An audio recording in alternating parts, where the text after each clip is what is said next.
Good morning, and I'm really excited to be here today for this. This is our, let me first start by thanking you, Mr. President, for being with us today and for your minister for being here as well. Kenya is one of our strongest partners in so many different fields, whether it's the fight that we've fought together against terrorism on the continent, but beyond that, in our own hemisphere. Kenya's played an extraordinary role, really heroic role in trying to help stabilize Haiti. It's a very difficult situation. They've carried a huge burden as a country for the better part of 2 years now. And had it not been for their engagement, and I just expressed this to President Ruto, as bad as Haiti is, it would be indescribable what it would look like today were it not for the efforts they've made. Our gratitude for the role they've played is extraordinary. Had it not been for the role they've played, what we are hoping to do next in Haiti would have been impossible, which is to transition to a gang suppression force. And we know there's a transition period, and we're going to be very involved in being helpful in bridging that. And we want them, and we hope to encourage them to continue to be engaged moving forward as we move into this new phase of trying to bring stability to Haiti.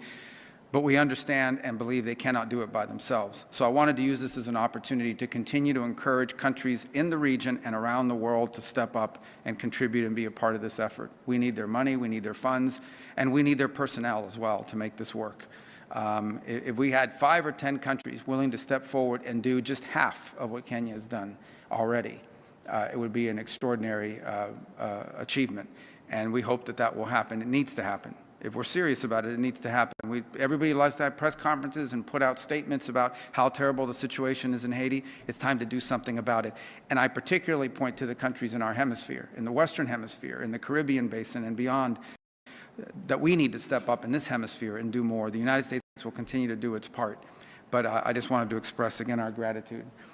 Today we're here to announce the first signing that we're going to have with the first country in the world on our America First Global Health Strategy. And I want to, for members of the press and the public that will learn about this through you, walk a little bit, very briefly, into exactly what the thinking is. The United States has spent billions of dollars over the years in helping with health strategies all across the world. What we learned over time, and especially after coming here, is that oftentimes, and I'm oversimplifying it, but this is an accurate description, what would happen is we would go to a country and say, we're going to help you with your health care needs. Then we would drive over to Northern Virginia somewhere, find an NGO, one of these organizations, give them all the money, tell them, go to this country and do their health care program for them. That NGO would then take about some percentage of that money for their overhead and administrative costs. And by the time it got down to it, the host country had very little influence. It was sort of imposed on them. And only a percentage of the overall money ever actually reached the patients and the people on the ground that we were trying to help because of these costs. This makes no sense.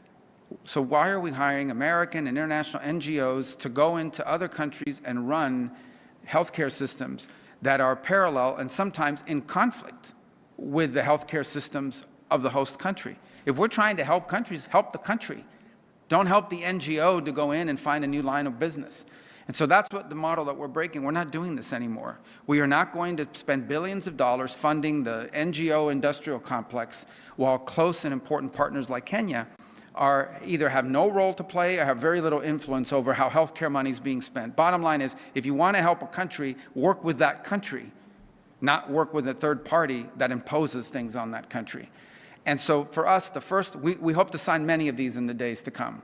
But the first one we're going to sign is with Kenya. And the reason why is twofold. Number one, because of our close partnership. Number two, because they are highly stable and strong institutions, both in government and in the healthcare sector. And over the next few years, we're going to be investing $1.6 billion in health assistance over the next 5 years. And you'll see how that program works out. But the investment is in combination. It will allow us, first of all, to leverage the private sector to create a sustainable U.S. health assistance model around the world, and not just in Kenya, but this is the perfect place to prove that it's going to work, because it is going to work. And what it means is that money is not just going to be spent to provide medicine and care, it's going to be spent to improve the domestic infrastructure, healthcare infrastructure, so that in 5 or 6 or 7 or 8 years, countries will say, we no longer need this much assistance, if any, because we have our own system, you've helped us to build it, it's now delivering results, and in fact, we now, these like maybe Kenya, want to go and teach other countries how to do it.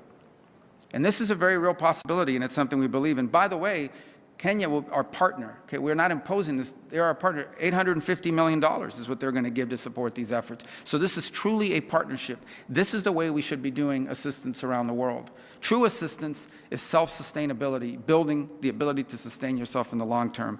So it's an honor to be able to do this with you today. I'm excited. This is our first one. We hope to sign, I don't know, 30, 40? How many? 50. Okay, well, this is number one. We'll always remember this one. You always, you know, the first one is the one that, and we think we've picked the perfect partner. I thank you for being here today. I know you're also here. You're going to join us in a few minutes over at the Institute of Peace for another important topic on the Democratic Republic of Congo and Rwanda.